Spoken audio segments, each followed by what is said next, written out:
ഒരു പാർലമെന്റ് അംഗത്തിന് വരെ നടുറോഡിലൂടെ സമാധാനമായി നടന്നു പോകാൻ കഴിയാത്തൊരവസ്ഥയിലേക്ക് രാജ്യം മാറിയിരിക്കുകയാണ്. അസമിൽ കോൺഗ്രസ് MP റാക്കിബുൽ ഹുസൈനെയും മകനെയും സുരക്ഷാ ഉദ്യോഗസ്ഥരെയും ആക്രമിച്ച സംഭവത്തിൽ 10 പേരെ തിരിച്ചറിഞ്ഞതായി അസം മുഖ്യമന്ത്രി ഹിമന്ത് ബിശ്വ ശർമ്മ അറിയിച്ചിരിക്കുന്നു. ഹിമന്ത് ബിശ്വ ശർമ്മയുടെ ഭരണത്തെക്കുറിച്ച് നമുക്കറിയാം. വളരെയധികം വർഗീയ വിഷം ചീറ്റുന്ന തരത്തിലുള്ള പ്രസ്താവനകൾ നടത്തുകയും അതിന് പ്രോത്സാഹിപ്പിക്കുകയും ഒക്കെ ചെയ്യുന്ന ഒരു മുഖ്യമന്ത്രിയുടെ നാട്ടിൽ ഒരു മുസ്ലിം നാമധാരിയായ ഒരു MP-ക്ക് ഈ അവസ്ഥ വന്നില്ലെങ്കിൽ മാത്രമേ അത്ഭുതമുള്ളൂ. ഇവരുടെ പേര് വിവരങ്ങളും പുറത്തുവിട്ടിട്ടുണ്ട് എന്ന് അദ്ദേഹം പറയുന്നു. നഗാവോൺ ജില്ലയിൽ ഇന്നലെയാണ് ഒരു സംഘം ഗോ ബാക്ക് വിളിയുമായി MP-യെ ക്രിക്കറ്റ് ബാറ്റ് കൊണ്ട് ആക്രമിച്ചത്. ഒരു MP-ക്ക് നടുറോഡിൽ അടി വാങ്ങിക്കുന്ന ഒരു ഗതികേട് ഈ രാജ്യത്ത് വന്നിരിക്കുന്നു. MP-ക്കും മകനും പരിക്കില്ല എങ്കിലും 2 സുരക്ഷാ ഉദ്യോഗസ്ഥർക്ക് നന്നായി പരിക്കേറ്റിട്ടുണ്ട്.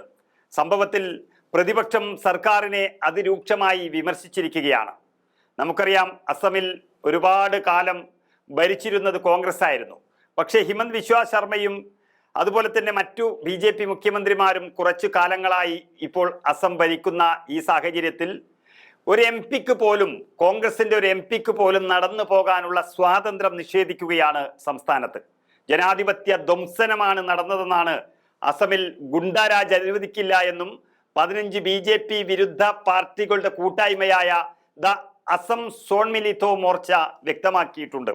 എന്തുതന്നെ ആയാലും ഒരു MP ആണെന്നോ മറ്റു ജനപ്രതിനിധിയാണെന്നോ നോക്കാതെ ഒരു മുസ്ലിം നാമധാരി എന്നുള്ളതിൻ്റെ പേരിൽ നടുറോഡിൽ ഒരു ലോകസഭാ MP-യെ ആക്രമിക്കുമ്പോൾ അത് കയ്യും കെട്ടി നോക്കി നിൽക്കാൻ സാമാന്യ ജനത്തിനാകില്ല.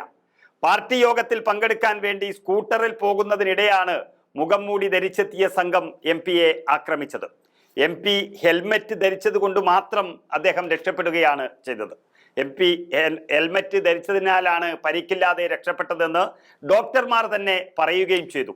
അക്രമത്തിന്റെ വീഡിയോ എല്ലാം ഇപ്പോൾ സമൂഹ മാധ്യമങ്ങളിൽ പ്രചരിക്കുന്നു.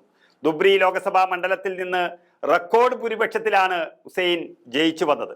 അങ്ങനെയുള്ള ഒരു MP-യെ നടുറോഡിൽ മർദ്ദിക്കുന്നത് അത് ജനാധിപത്യപരമായി വലിയ തെറ്റ് തന്നെയാണ് എന്ന് ജനങ്ങൾ തിരിച്ചറിഞ്ഞിരിക്കുന്നു. നമുക്കതിൻ്റെ വീഡിയോ കണ്ടു നോക്കാം.